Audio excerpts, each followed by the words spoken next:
Salut Charles-Antoine. Allô? Bon, c'est une négociation contractuelle qu'on surveillait depuis un certain temps. Jason Robertson, des Stars de Dallas, il y a eu proposition pour l'attirer ailleurs. Finalement, il rentre au Bercail, mais pour un peu moins d'argent. Oui, il y aura le Bercail court, probablement, puisque les Stars lui ont donné un contrat d'1 an. Jason Robertson, c'est un des meilleurs francs-tireurs de la Ligue. 45 buts cette année. C'était sa 3e saison de plus de 40.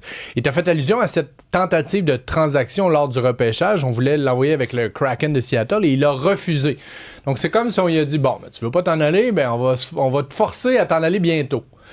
On va débuter la saison avec lui, donc on lui donne 12 millions de dollars, ce qui fait de Robertson le 10e joueur le mieux payé là, annuellement dans la Ligue nationale de hockey. Mais là, 1 an, c'est souvent pour rendre justement plus facile une transaction, où est-ce que l'équipe va dire, bon, ben, parfait, nous, par exemple, à la date limite des transactions, aux 2 tiers de la saison, il va nous rester 1 tiers du 12 millions à payer, puis on verra après si on peut s'entendre à long terme.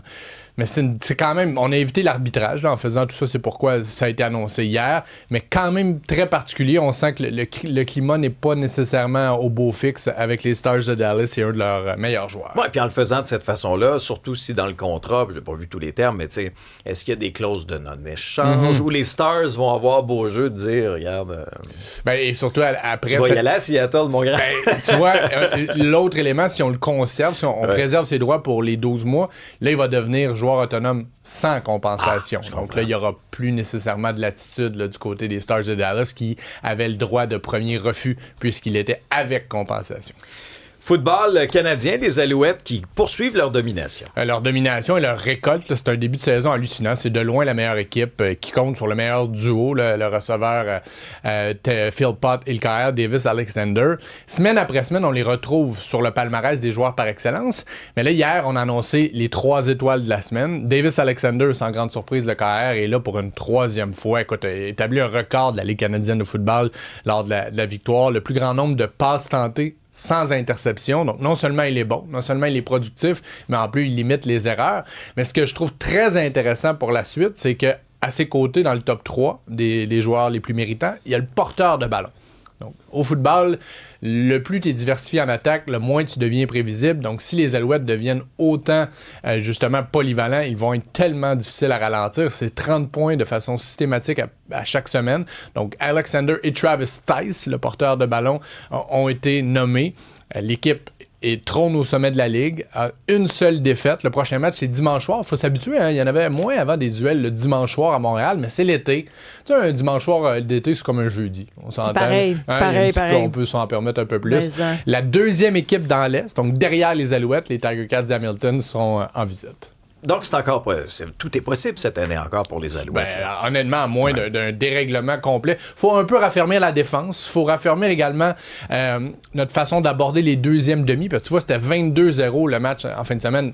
L'adversaire était dans les câbles, mais on laisse toujours un peu l'équipe adverse revenir au 3e quart. Mais honnêtement, c'est du peaufinage. Puis je vous le dis, là, pour l'instant, c'est de loin la meilleure équipe de la Ligue. Il faut raffermir bien les affaires. Moi, je me dis ça à tous les jours, Charles-Antoine. Oui. On peaufine, on raffirme. C'est ça. Je suis pas allé encore cette année voir un match. L'été dernier, j'étais allé, ça avait été fantastique. J'adore ça. Tellement une belle expérience, un bel engouement depuis. Pas cher. Non, c'est pas cher. Oui, c'est vrai. Allez voir du sport en culotte courte en plus. En culotte. Non, ça se fait bien. Oui. En culotte courte. Raffermi. C'est ça. On va travailler fort. Et une proposition intéressante de la FIFA. Quelle est ta relation, Alex, avec tes biens? Tu sais, ton terrain, ta maison. Parle-moi pas là-dessus.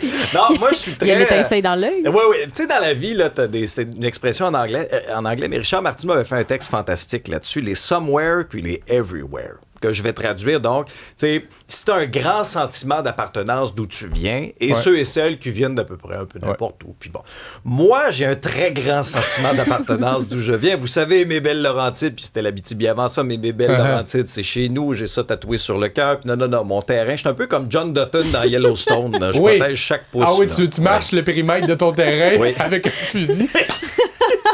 Mon chapeau de cowboy. Tu dois avoir... tu dois avoir une relation privilégiée avec ta pelouse. Il y a des trappes tout le tour. Ma pelouse, pas sur ma pelouse. Non. Je suis pas pour me vanter, mais je pense que j'ai la plus belle pelouse. Là, Je suis pas inquiète de ça, moi. Puis as-tu un motif? T'as-tu une façon je suis pas d'aborder? rendu là encore. Un Je veux pas damier. encadriller. Bon, quand même j'ai pas une tant de temps que offre ça. pour toi ce Ah matin, même si ta pelouse est pristine. Verdoyante. Oui, c'est ça. Tu sais que bon, la Coupe du Monde s'est terminée, le match de la finale Enfin, a eu lieu ça fait à peu près 6 mois que ça dure, la Coupe du Monde. On a fait le tour du monde. Oui. Ben, la pelouse du MetLife, le stade de football des Jets, des Giants à New York, qui a servi de terre d'accueil pour la finale, est à vendre. Mais en petits morceaux de pelouse, oui, tu peux avoir un pourrait souvenir. mettre ça en avant de chez nous? Ben, où tu veux, là. En dans le avant fond. du ranch? Mais Pour c'est ça, un bon investissement. ben non, Ça mais coûte combien? Probablement. Ben, le moins cher, 450 pièces US. Ah! Mais t'as la date d'inscrit dans une petite caisse de verre. Là. T'as la pelouse, le score de la finale, Ok. la date. Mais tu peux les acheter. Où si tu veux. On le paiera. Puis là, tu peux aller jusqu'à 3000 $, mais là, avec ça, ça vient avec une paire d'étiquettes de souvenirs puis tout le truc. là. Mais ça a été piétiné par Lionel Messi. Ça a été Exactement. piétiné par le Donald qui a peux- fait un photobomb. Ça... Exact. C'est surtout ça Mais sur la photo si des tu parles de Donald, c'est drôle parce que là, oui, c'est sur le site de revente de la FIFA, là, tu sais, où tu peux acheter un chandail. Ah, c'est là. Mais là, les contribuables de l'État de New York disent, attendez une minute, là, vous nous avez demandé de payer pour cette pelouse-là parce qu'il fallait que les stades changent la pelouse avant le début du Là, c'est tournoi. pas eux autres qui vont s'enrichir. Ben en non, c'est la vendant. FIFA qui vend la pelouse que les contribuables vont taxe, hein? payer. Double taxe. Donc, tu regarderas ça et tu nous enverras une photo, Alex. Parfait, fais un suivi là-dessus. Merci beaucoup, Charles-Antoine. Dans quelques instants, on va parler avec une femme enceinte qui a été laissée sans réponse du 911 pendant 25 minutes après avoir vécu toute une mésaventure impliquant, ben oui, à Montréal, tiens, un nid de poule. Question, commentaire, 187 Cube